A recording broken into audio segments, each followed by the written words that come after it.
Andaremos todos apressados. Será a falta de tempo um fenómeno generalizado? Será a pressão do tempo um problema da sociedade? Manipulados pelo tempo.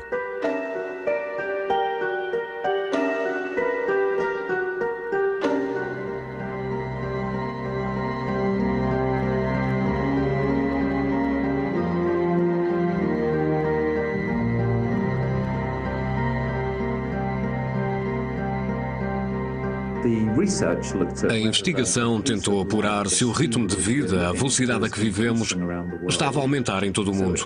Há uns anos, outro professor de psicologia, Robert Levine, percorreu o mundo para observar o ritmo de vida, a rapidez com que vivíamos. Repetimos o seu estudo em 32 países do mundo inteiro, no mesmo dia, à mesma hora e local, e quisemos perceber com que rapidez 100 pessoas se deslocavam por 20 metros de passeio. Moved across 60 feet of pavement.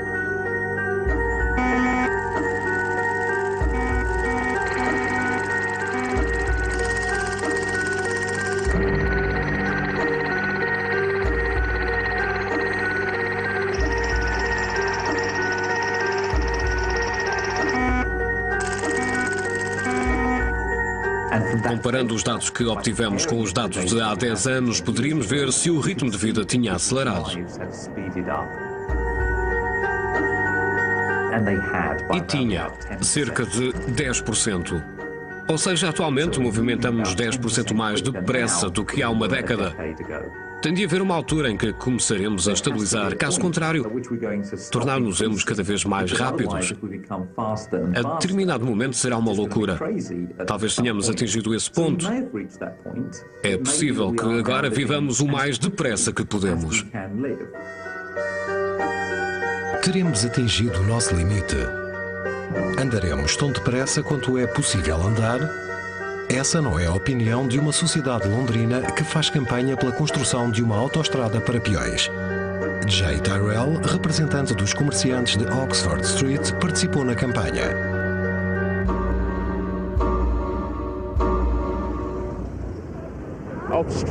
Oxford Street é uma das ruas mais movimentadas do mundo. É frequentada por 200 milhões de compradores por ano e por 5 milhões diariamente.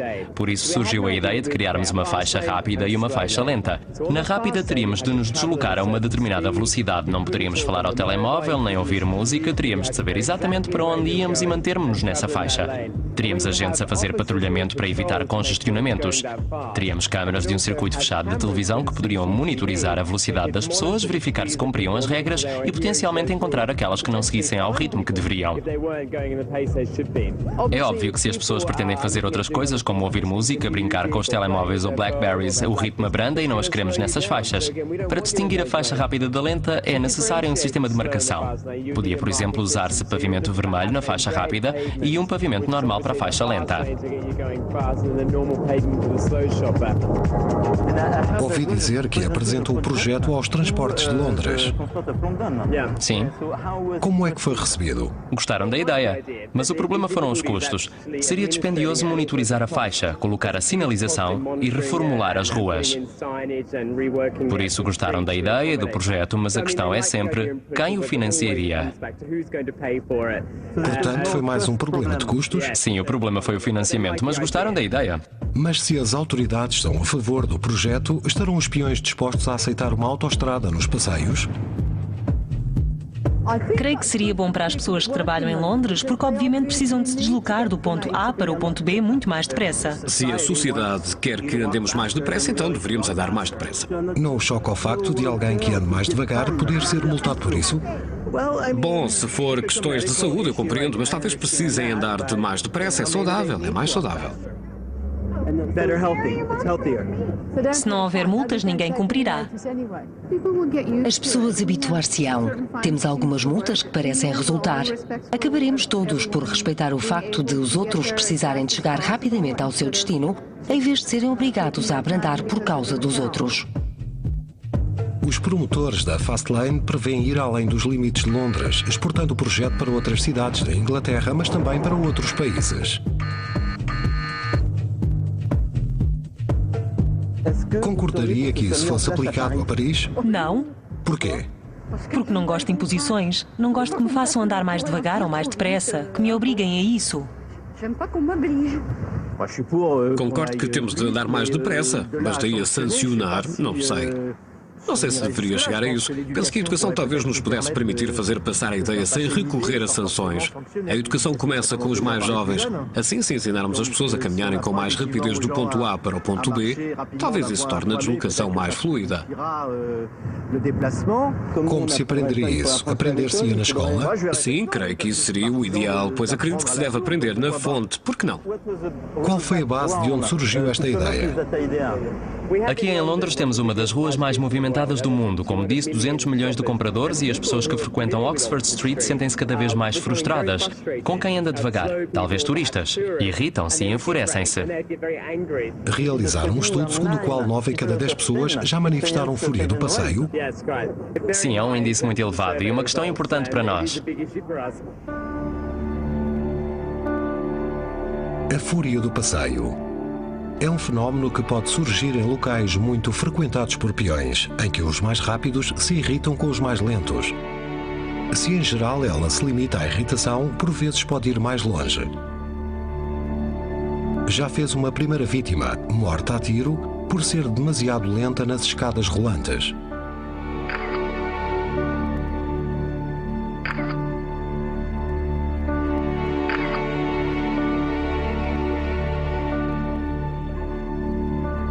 Nicole Aubert, psicóloga, também constatou um aumento da pressão do tempo na sua área de pesquisa.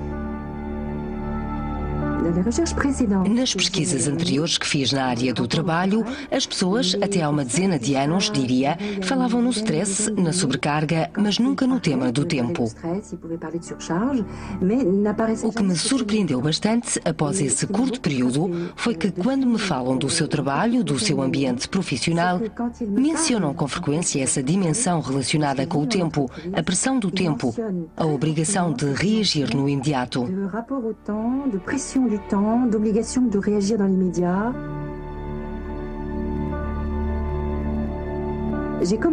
Comecei a reparar no aparecimento dessa componente do tempo quando as pessoas me diziam: o meu chefe pede-me algo e tenho de dar a resposta rapidamente, ou funcionamos em hiperatividade contínua, ou ainda funcionamos numa urgência permanente, contínua e não podemos funcionar de outra maneira. Isso é muito novo.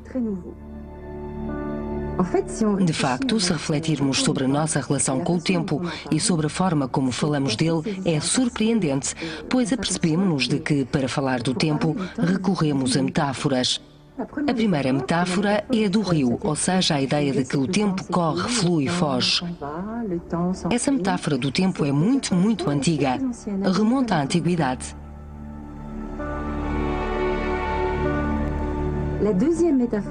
A segunda metáfora que utilizamos para falar do tempo é a metáfora da posse. Temos falta de tempo, arranjamos tempo, ganhamos tempo, perdemos tempo. São todas metáforas que apontam para a vontade de ter, extremamente importante em relação ao tempo na nossa sociedade desde o advento do capitalismo, pois é a partir dele que o tempo entra em colisão com o dinheiro. Por isso, desde o princípio, desde o início do capitalismo, somos cada vez mais rápidos, aceleramos cada vez mais, pois é preciso que as máquinas funcionem cada vez mais depressa para que se ganhe cada vez mais dinheiro. Desse modo, a aceleração é inerente a essa lógica. Finalmente, a terceira metáfora é a que designaria por compressão do tempo. Fala-se do tempo que se comprime, e isso é bastante mais recente. Surgiu há cerca de 12 ou 15 anos no máximo. A ideia da compressão do tempo é a ideia de tentar incluir um grande número de atividades num espaço demasiado pequeno. Ou seja, vamos acumular, acrescentar, comprimir, empilhar, amontoar. A ideia da compressão do tempo é essa. Estas três metáforas ilustram bem essa espécie de pressão em crescendo que caracteriza a nossa relação com o tempo e que, efetivamente, domina de uma forma extremamente intensa agora.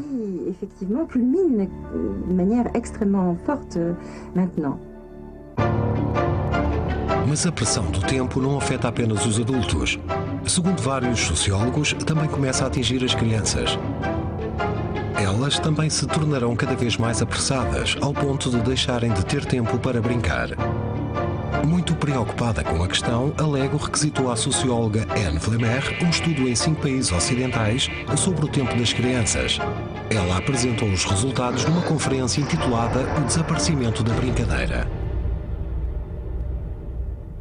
Creio que não há dúvidas de que as crianças têm menos tempo para aquilo que na nossa infância chamaríamos brincar livremente.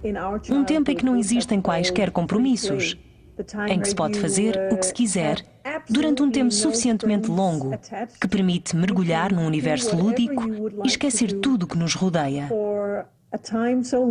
Sim, o tempo para brincar das crianças diminuiu.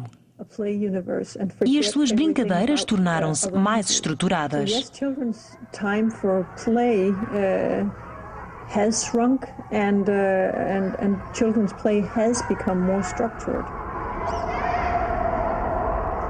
O período de lazer das crianças vai sendo preenchido por cada vez mais atividades estruturadas, pré-programadas, a que alguém chamou participação introdutória, como aulas de música, práticas desportivas e, em algumas culturas, aulas de matemática, leitura e escrita depois do período escolar. Ou seja, o seu tempo para brincarem livremente está a ser reduzido. Quando é que acha que isso será um perigo para as pessoas que se tornarão adultas se prosseguirmos com esta tendência?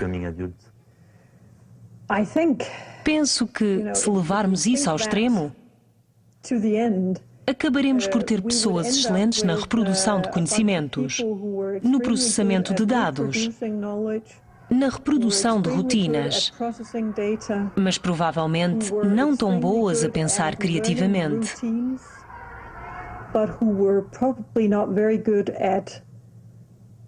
E a criar as inovações de que necessitaremos no futuro. Mas haverá soluções para escapar à pressão do tempo? Haverá soluções para não sofrer dessa tendência generalizada?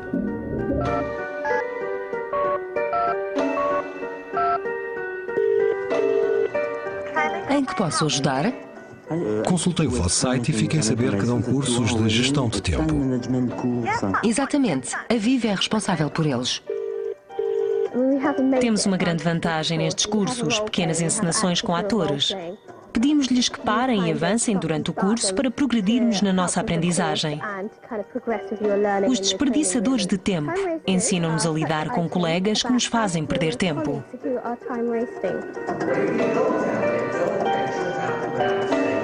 Desculpa, mas estou ocupado de momento. Ou então, agora estou ocupado, já falamos. Frequentemente não é o que se diz, mas como se diz. Temos de assumir o controlo através de expressões faciais, da voz e da linguagem corporal. Dar a sensação de que gostamos muito da pessoa, mas tem de parar de nos incomodar. Com esse tipo de pessoa temos de parecer ocupados? Se nos levantamos e queremos que se afastem, dirigimos-nos para a porta e abrimos-la para indicar que saia. Tenho muito que fazer, já tomei muito do teu precioso tempo, por isso... Sim, mas tu sempre tiveste tempo para mim. Tempo? Mas o que é o tempo? O que é o tempo? É uma pergunta que te faço a ti. É uma pergunta que fazes. É uma pergunta que faço muitas vezes. E sabes responder? Não, preciso de... Pare. Está a tornar-se ridículo. Já está a divagar. Respire fundo e diga-lhe que falarão mais tarde. Já disse. Foi-se embora? Foi. Feche a porta. Sim, tranque-a. É melhor. Isso. Era o que devia ter feito logo. Conhece a técnica que consiste em anotar tudo o que fazemos de 15 em 15 minutos, começando de manhã e continuando pelo dia fora? Sim, trata-se de fazer um registro do tempo. Chamamos-lhe registro de tempo. É como tomar nota do dinheiro que se gasta para ter melhor noção disso. Mesmo que se vá à casa de banho ou se atenda ao telefone, toma-se nota para monitorizar o tempo e progredir. O problema é que as pessoas não o fazem, porque isso demora tempo. A técnica consiste em anotar de 15 em 15 minutos tudo o que se fez durante esse período, o que permite perceber onde perdemos tempo e onde poderemos ganhá-lo.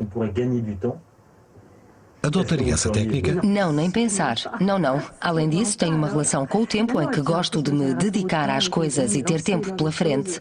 Se fizesse isso, creio que enlouqueceria completamente. Tentam adaptar as pessoas às exigências de rentabilidade do tempo e esse quadro não é posto em causa. Para compreender melhor a nossa relação contemporânea com o tempo, Nicole Aubert decidiu comparar o homem atual com o homem do Renascimento e o homem da Antiguidade. Se recuarmos até à Antiguidade, pode dizer-se que o indivíduo ideal é o homem do meio termo. Vemo-lo funcionar numa relação de submissão com a natureza. A natureza definiu um mundo em que os limites estão determinados, um mundo perfeito que convém respeitar e, de certa forma, imitar. Podemos dizer que se trata de uma lógica de aperfeiçoamento próprio e o meio termo é essencial. Seguidamente, com o desenvolvimento das grandes descobertas astronómicas, a noção do infinito, o infinito das descobertas relativas aos astros, à infinidade do mundo, os limites vão recuar muito e vamos situar-nos na perspectiva das coisas. Assume-se uma lógica de progresso do indivíduo e os meus colegas falam do homem perspectivo, um homem que mantém uma perspectiva em relação ao futuro e ao passado.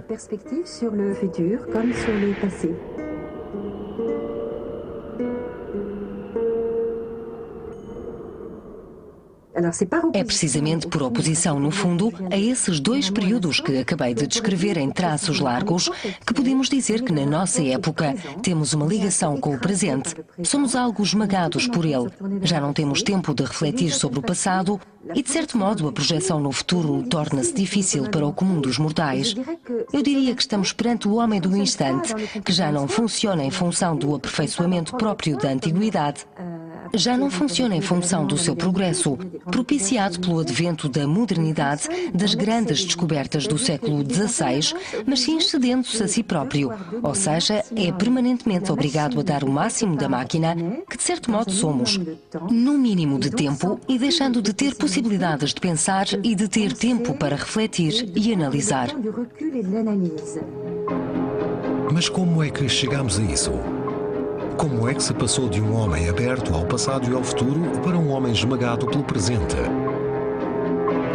Para o investigador Robert Levine, foi a invenção e a difusão do relógio mecânico que permitiu o advento de uma relação com o tempo mais violenta. Foi ela que nos distanciou do tempo natural. Foi ela que terá permitido o aumento da produtividade e criado uma relação com o tempo mais rígida. Também foi ela que permitiu o que Levine designa por agitação temporal. Mas como é que o tempo do relógio entrou nos nossos hábitos? Como é que impôs progressivamente o seu ritmo nas nossas vidas? Robert Levine pesquisou.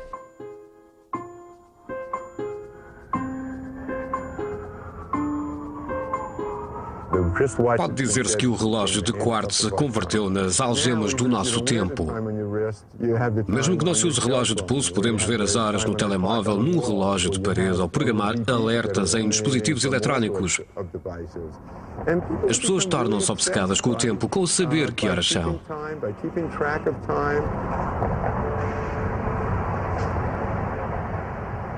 Convém referir que só muito recentemente é que a ideia de ser pontual se converteu na atitude moral correta. Não é algo que surgiu necessariamente de forma natural. Desenvolvemos máquinas para medir o tempo que nos permitem coordená-lo, saber se alguém está adiantado ou atrasado. Porém, o facto desses mecanismos estarem disponíveis não justificou a sua utilização. But that was no justification about then using those mechanisms just because they were available. Quando a palavra pontualidade surgiu pela primeira vez na língua inglesa, referia-se a alguém que insiste nos pormenores.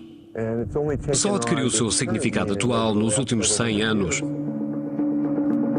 Se passearmos pela Europa, veremos grandes relógios públicos para que as pessoas pudessem quantificar o tempo, chegar a horas. Porém, também são objetos decorativos, o que revela a importância que lhes foi dada. Depois, desenvolveram-se relógios mais pequenos para que a classe média pudesse levar o tempo para dentro de suas casas. Posteriormente, foi apenas na França, creio eu, que surgiram os primeiros relógios de quartzo. Para as pessoas da época, esses relógios pareciam muito caricatos e antiquados. Podemos imaginar que inicialmente a ideia de pessoas usarem esses relógios seria muito cómica.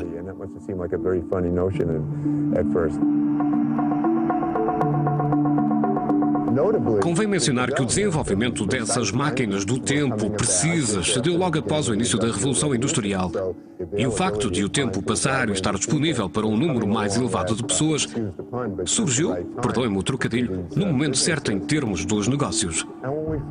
Algumas pessoas promoviam, atribuíam valor à sua vida em função do tempo do relógio da pontualidade, de tornar todos os momentos importantes.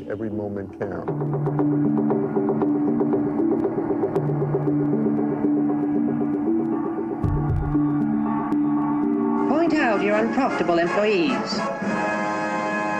Most employees mean to be on time. If they come late one morning, they intend being on time the next. But experience shows that it is the same old story over and over again with the tardy ones. And the only way to make employees appreciate the value of lost time is to let them pay for it themselves. With an international time recording system, you can stop losses through late coming and early leaving.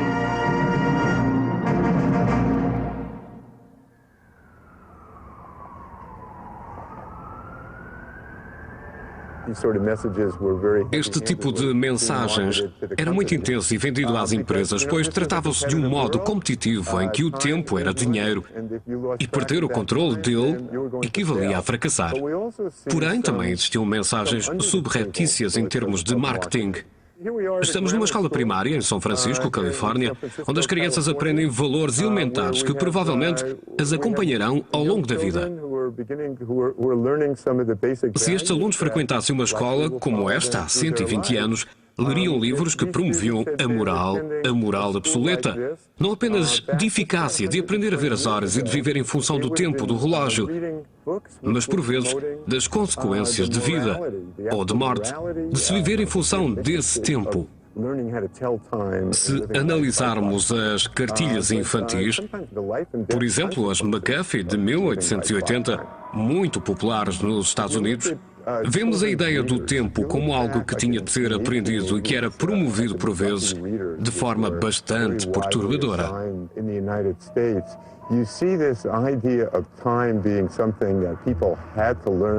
Vou ler-vos um pequeno excerto para os alunos do 5º ano. Um comboio avançava quase à velocidade de um raio. O maquinista estava atrasado, mas esperava fazer o cruzamento em segurança. Subitamente, houve uma colisão. Um grande ruído. E 50 almas foram para a eternidade. Tudo porque o maquinista estava atrasado.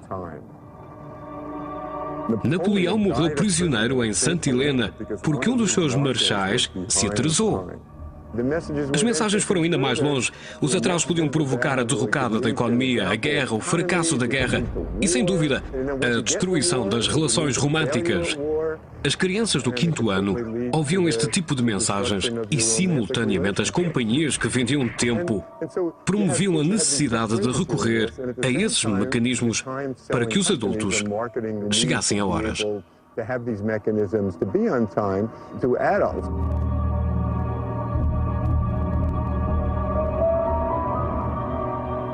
Subitamente, essa combinação da disponibilidade e da sedução dessas máquinas do tempo, esse tipo de promoção, levou as pessoas a pensarem no tempo do relógio, a aceitarem que deveriam viver em função dele. Houve sempre uma revolta contra isso, pessoas a pensarem nas ruas variações num ritmo mais lento. Mas era cada vez mais fraca. Centravam-se sempre num âmbito exótico.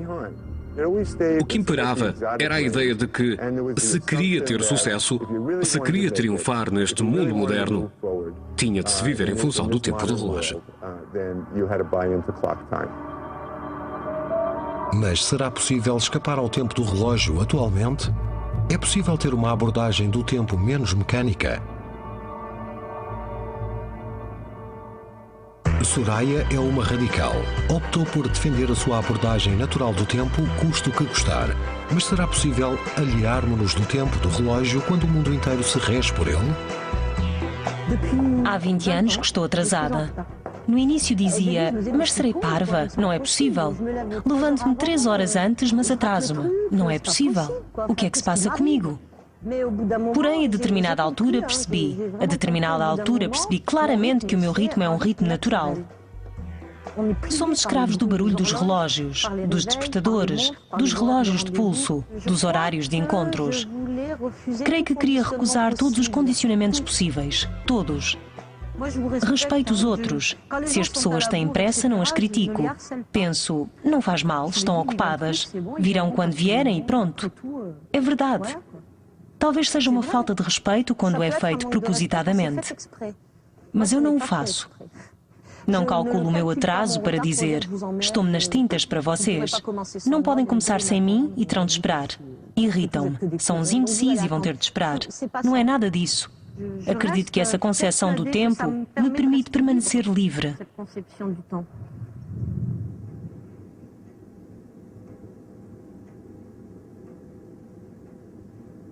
Acha que é difícil viver com a relação que ela tem com o tempo? Muito. Para ti ou para mim? Para ti ou para mim? Não posso acrescentar. Para mim? Para mim torna-se complicado. Agora está a tornar-se. Estou farto. Sei disso, conheço-me, atingi o limite.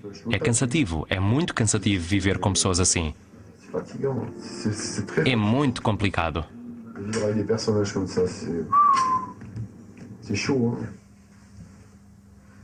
Bom, Estamos dentro da hora ou atrasados? já estou atrasada um quarto de hora. Um quarto de hora de atraso mesmo se tivesse chegado agora? Sim. Normalmente sim. Sim. Não te importas de sair? Estás cansado? Saio, não quero saber. Além disso, ainda gozas comigo. Deixa-me, basta, já chega. Explicas-me o que se passa? Estou farto, sim, já chega, estou farto, não fui trabalhar. Ele está a filmar. Porquê? Porque estava cansado. Porque é todas as noites assim, porque tens sempre coisas parvas para fazer. Se fazes esse tipo de coisas, ou queres viver com um homem ou vives sozinha, percebes? Escolhe, deixa-me em paz, percebeste? Está bem, vamos. Sim, sim. Não, porque tu... Vamos embora. Vai, sai, sai. Vamos. Vai, pega nas tuas coisas e vai, ou perca a cabeça, já me conheces. Já vamos. É preciso dormir 8 horas por noite, comer praticamente a horas certas. No meu caso, não. Quando não estou cansada, não durmo. Quando não tenho fome, não como. Tenho a sensação de que o tempo nos calibra. Não quero aderir a uma relação com o tempo quadrada, esquematizada, disciplinada. Não quero.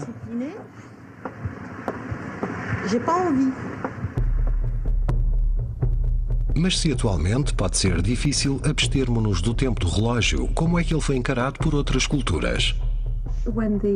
Quando os missionários chegaram pela primeira vez ao território da tribo Algonquian, da América do Norte, descreveram o tempo do relógio como Capitão Relógio, pois diziam que comandava todos os atos dos cristãos.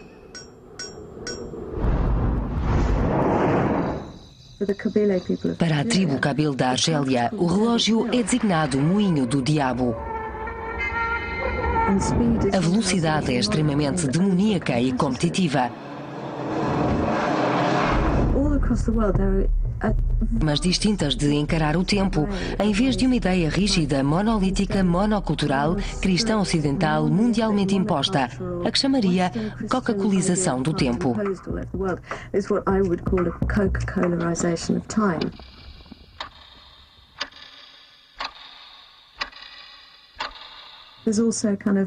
Também há uma espécie de profundo desrespeito cultural quando, por exemplo, as pessoas dizem eles vivem mediante o tempo maori, o tempo mexicano, o tempo indiano, o tempo africano. De algum modo, há uma atitude bastante racista nessas afirmações que diz estas pessoas não são rápidas, não estão atentas, não reagem a tempo. Na verdade, o que essa atitude não tem em conta é uma beleza muito profunda inerente a culturas com um ritmo mais lento, que têm muito mais em conta a importância psicológica do momento. O tempo é efetivamente o oposto dos relógios. Se observarmos uma paisagem a descrevermos, não o faremos em termos de hectares, metros ou milhas, mas sim falando das árvores, das montanhas e dos rios. Para mim, o mesmo sucede com o tempo. Na minha opinião, desde a Revolução Industrial em diante, o tempo era como uma paisagem que foi vedada, morada, tal como se vedaram os terrenos para obter lucros.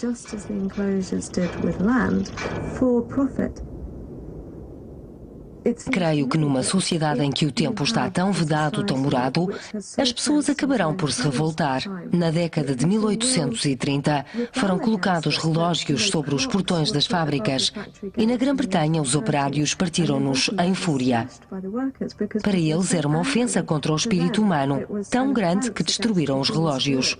Porém, para nós atualmente, tornou-se algo comum, uma ideia a que as pessoas se habituaram. Mas sempre existiu uma espécie de sensação clandestina de revolta contra a ditadura do relógio.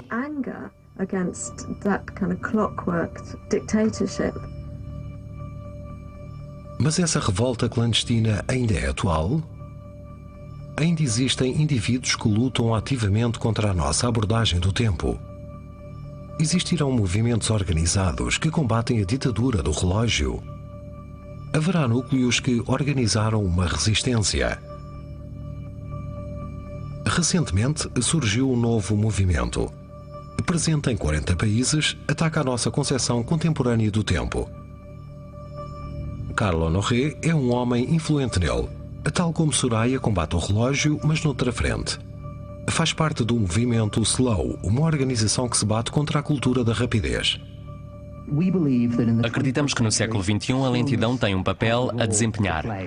Alguns dos e-mails mais impressionantes que recebo no meu sítio são de adolescentes à beira da exaustão, que me pedem que escreva aos pais a pedir que os ajudem a abrandar, a sair dessa rotina absolutamente fraudulenta. Creio que é muito revelador o facto das universidades de elite frequentemente apontadas como motivo para os pais pressionarem os filhos, sobrecarregarem o seu desenvolvimento. Começam a perceber que o calibre dos alunos que recebem está a piorar. Esses jovens têm notas excelentes, currículos tão atulhados de atividades extracurriculares que nos impressionam. Mas falta-lhes brilho, falta-lhes capacidade de pensar criativamente, de forma inovadora. Não sabem sonhar. Essas instituições idílicas como Oxford e Cambridge começam a enviar mensagens aos pais e aos alunos para que comecem a abrandar ligeiramente. Em Harvard enviaram uma carta para os alunos do primeiro ano, dizendo que aproveitariam melhor a vida e Harvard se abrandassem, se fizessem menos e dessem tempo às coisas, o tempo necessário para poder apreciá-las, retê-las, mesmo que às vezes não fizessem absolutamente nada. A carta foi intitulada de forma muito reveladora, creio eu, Abrandem, com um ponto de exclamação no fim.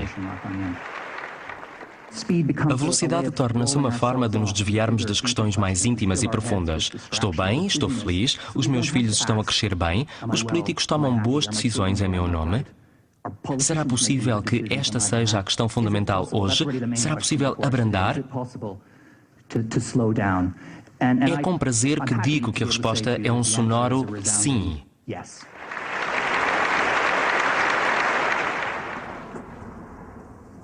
Para mim, a filosofia Slow é um acto de rebeldia contra a cultura dominante da rapidez. Ela nasceu há cerca de 150 anos. Há 2 séculos a humanidade não vivia em função do relógio. Creio que enquanto sociedade atingimos um ponto de ruptura em que a rapidez nos faz mal. A filosofia da rapidez é sinónimo de muitas coisas. De se ter pressa, de se ser agressivo, de se estar sobrecarregado, de se ser superficial, hiperativo, constantemente agitado.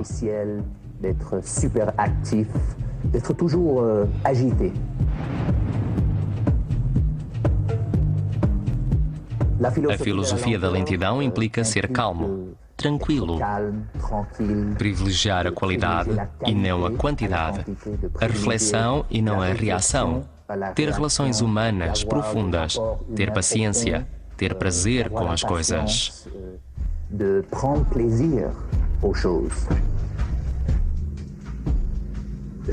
Cada vez que ligo o meu portátil e abro a caixa de correio, deparo com comentários sentidos. Leitores do mundo inteiro dizem que o meu trabalho os sensibilizou profundamente.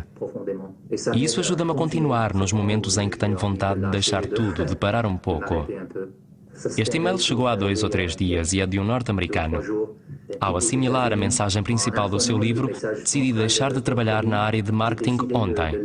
Daqui a um mês começo a trabalhar como guia nas montanhas da Sierra Madre, no México. Je commence comme guide dans les montagnes de Sierra Madre au Mexique.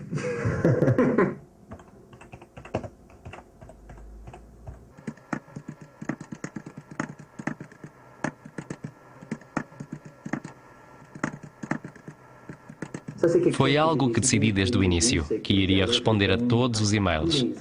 Isso torna-se complicado, pois recebo muitos. É um bombardeamento e respondo a toda a gente. Não imediatamente. Leva o meu tempo. Então é contra a rapidez? Em geral, a rapidez trouxe-nos coisas muito positivas, não há dúvida. Eu não sou um fundamentalista da lentidão. Adoro a rapidez. Porém, o problema para nós é que ela se tornou a ação automática para tudo o que fazemos. Esse é o problema, grosso modo. Há momentos em que é preciso desacelerar. Mas poderemos? Sim, podemos. Um dos obstáculos, o obstáculo principal a essa filosofia da lentidão, é essa revolução da lentidão, é, na minha opinião, o tabu cultural.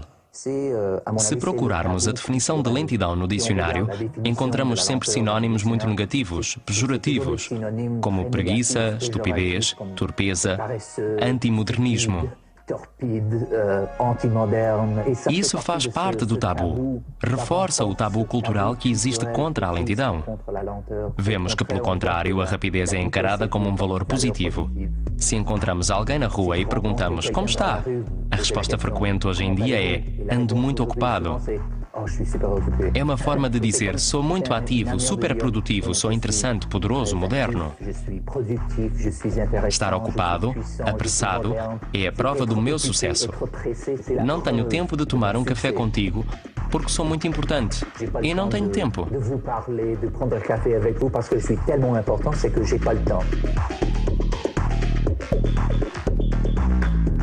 Mas a superatividade sempre foi um modelo.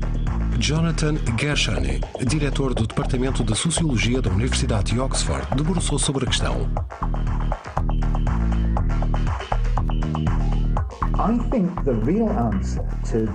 Creio que o facto de as pessoas dizerem que se sentem pressionadas se prende mais com uma questão de representação social e com o que o magnífico social Thorstein Veblen designou por distintivo de honra.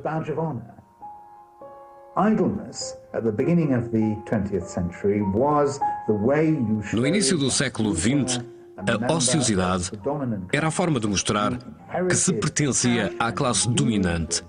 Herdava-se dinheiro e usava-se o dinheiro do pai para se ser ostensivamente ocioso.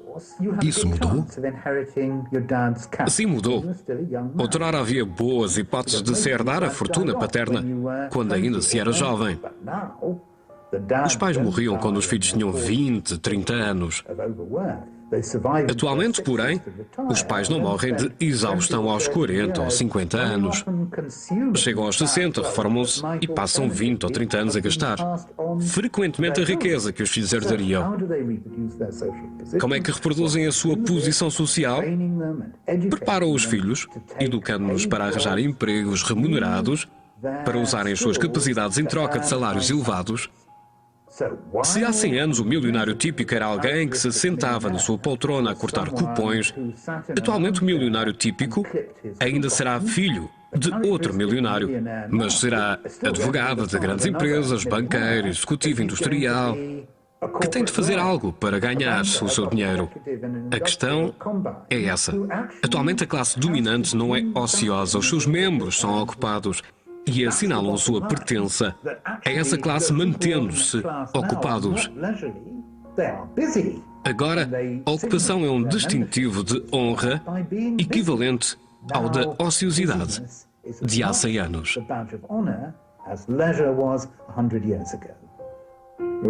Sim, é verdade. Isso faz parte do estilo.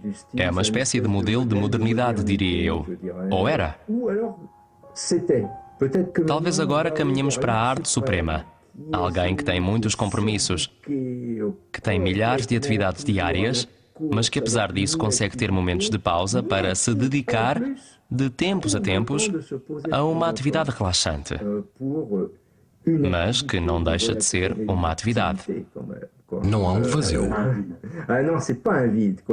Não há um vazio, continua a ser uma atividade escolhida por ele, cuja duração controla. Na minha opinião, isso é prejudicial. Não está certo que o modelo de referência seja esse ativismo absoluto, essa necessidade de preencher por preencher, que nos afasta de toda a força, de toda a intensidade que possam existir nos ritmos lentos e também de toda a riqueza do sonho, dos tempos um pouco mais tranquilos.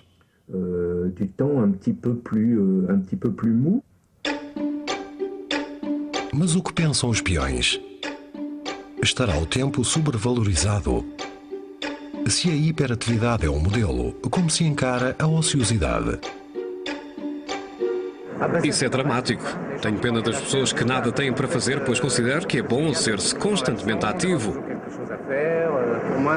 Para mim, fazer qualquer coisa é ser, é tudo, é algo essencial. Não fazer nada é não existir. Pensam que, de um modo geral, não fazer nada é mal visto? Sim, mas porque não fazer nada é mal interpretado. Podemos não fazer nada, mas nas nossas cabeças passa-se alguma coisa. Adoro isso, mas raramente me dou ao luxo de não fazer nada. Porquê? Porque tenho medo de me tornar ociosa. Quando se encontra nesse tipo de situação, o que sente? Não fazer nada? Sim. Tento arranjar uma ocupação. Na minha família todos são muito ativos e eu tenho medo de ser a pária, a menos ativa. Porém gosto de sonhar, tenho necessidade de não fazer nada. Mas tenho a sensação de que não se pode ser assim, que isso não se diz. É preciso ser-se muito forte se não se adere à moda de andar apressado. É preciso ser-se muito forte para dizer que estamos acima disso. Acham que as coisas vão piorar com a próxima geração? Não, eu creio que nesse aspecto as coisas irão melhorar, mas será preciso ir ao fundo da histeria coletiva. O distintivo de honra da próxima geração tanto pode ser o lazer quanto o trabalho árduo. Ninguém sabe dizer, depende da moda. Mas a única coisa que é certa é de que a quantidade do trabalho exigido pela sociedade para que continue a funcionar continuará a diminuir, como tem acontecido, pelo menos há 150 anos.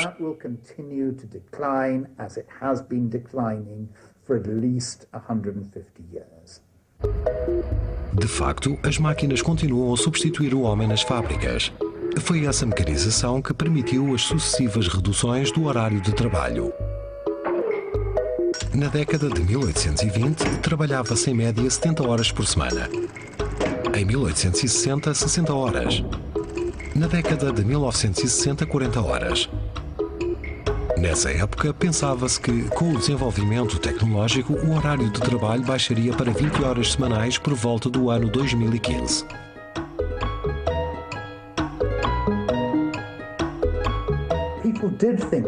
As pessoas pensavam assim. Havia muita gente a pensar assim. Porém, havia outro grupo de pessoas que conceptualizou algo a que chamaram problema do lazer. Disseram, ao abolirmos vários tipos de trabalho, o que poderão as pessoas fazer? Pensamos no exemplo de Lord Keynes, que disse: o problema dominante para os nossos netos não será o problema económico tradicional de se alimentarem, mas antes de se manterem ocupados. É inegável que já abolimos quase o trabalho. Temos máquinas que aplicam inteligência artificial a energia artificial direta para criar produtos complexos. Em traços largos, o que aconteceu foi que o futuro da década de 1960 já se concretizou parcialmente. O trabalho foi abolido, mas substituímos o trabalho manual nas fábricas e na terra, criando um leque variado de outras funções, e resolvemos o problema. É assim que preenchemos o nosso tempo. É claro que isso se relaciona com a questão de que, na realidade, queremos estar ocupados. Para o professor Gershony, preencheríamos o nosso tempo com novas tarefas para nos mantermos ocupados. Em vez de usarmos as máquinas para trabalhar menos, usá-las para produzir com mais rapidez. Isso teria uma outra consequência no tempo que temos para nós. Bom, não é apenas uma questão de termos de trabalhar na produção. Se há um aumento da produtividade, isso significa que este ano se obtém mais por hora de trabalho do que no ano passado. Isso também significa que, se quisermos manter a economia a funcionar em pleno, temos de consumir mais por hora.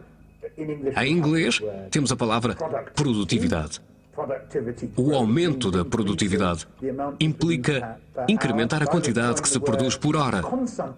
Eu cunharia o termo consumidade, o consumo por hora. Tem de haver um aumento do consumo para responder ao aumento da produtividade, para que a economia continue a funcionar. Consome-se cada vez mais. Uma vez que adquirimos cada vez mais serviços, temos de passar mais tempo a consumir. Para manter a engrenagem da economia a funcionar, empenhamos-nos mais no consumo. Mas se a pressão do tempo e a falta dele se devem à nossa escolha da sociedade, não seremos vítimas totalmente condicionadas pelo sistema a agir cada vez com maior rapidez? Se cada um dos envolvidos na agitação quiser verdadeiramente, pode acalmar as coisas. Quase em todos os casos, podemos acalmar as coisas. Porém, não quer dizer que é isso que é preciso fazer. Indiscutivelmente, há pessoas que adoram funcionar apressadamente sob pressão. É algo que as estimula, que lhes dá prazer. Isso é muito forte, muito marcante num determinado número de pessoas, aquelas que designo por viciadas na pressão. Encontramos um bode expiatório, demasiado fácil, na minha opinião. A circulação, o tempo do transporte, o caos urbano. É verdade que isso não melhora a situação. Mas a razão mais profunda vai para além disso. É cada um de nós. Somos nós, todos aqueles que cultivam a agitação temporal.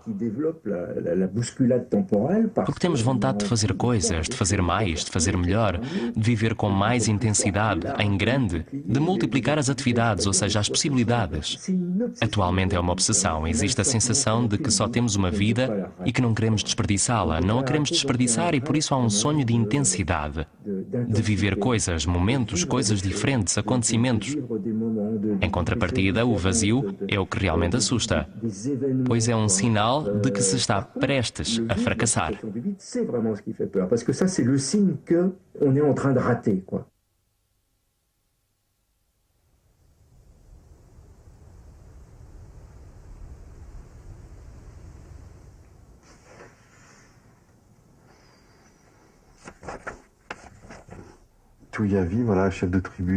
Tuyavi, chefe da tribo Tiavea, escreveu cartas aos seus irmãos dos mares do sul.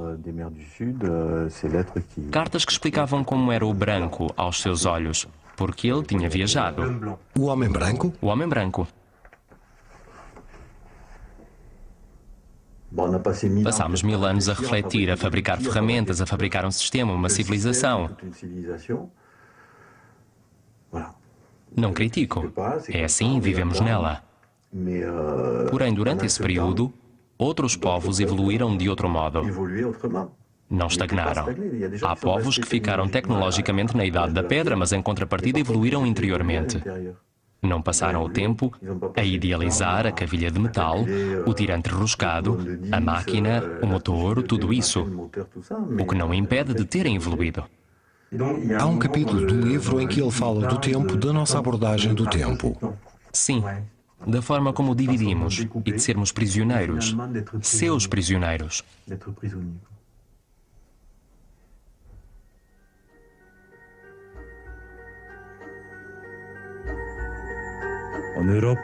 Raros são os que na Europa dispõem realmente de tempo. Ou talvez nem sequer existam. É por isso que passam a vida a correr como uma flecha. Alguns papalaguis afirmam que nunca têm tempo. Correm desvairados de um lado para o outro como se estivessem possuídos por um espírito maligno. Esse estado de demência é uma coisa terrível, uma doença que nenhum homem de medicina pode curar. Doença que atinge muitos homens e que os leva à desgraça. O Papa Laghi concentra toda a sua energia e pensamentos na seguinte questão: como tornar o tempo o mais denso possível? Serve-se da água e do fogo, da tempestade e dos relâmpagos que brilham no céu para fazer parar o tempo. Põe rodas de ferro nos pés, dá asas às palavras que diz para ter mais tempo. Mas para quê todo este esforço? O que é que o Papa Laghi faz com o seu tempo? Nunca compreendi bem. Acho que o tempo lhe escapa, tal qual a cobra na mão molhada, justamente porque o retém demasiado. O Papa Laghi não se apercebeu ainda do que o tempo é, não o compreendeu. É por isso que o maltrata com os seus modos rudes. Meus queridos irmãos, nós nunca nos queixamos do tempo. Amámo-lo e acolhemo-lo tal como ele era. Nunca corremos atrás dele, nunca tentamos amalgamá-lo ou cortá-lo em pedaços. Nunca ele nos deixou desesperados ou acabrunhados. Devemos livrar o pobre Papa Laghi tão confuso da sua loucura. Devemos ajudá-lo a reencontrar o seu tempo. Vamos despedaçar a sua pequena máquina do tempo redonda e ensinar-lhe que do nascer ao pôr do sol, o homem tem muito mais tempo do que é capaz de usar.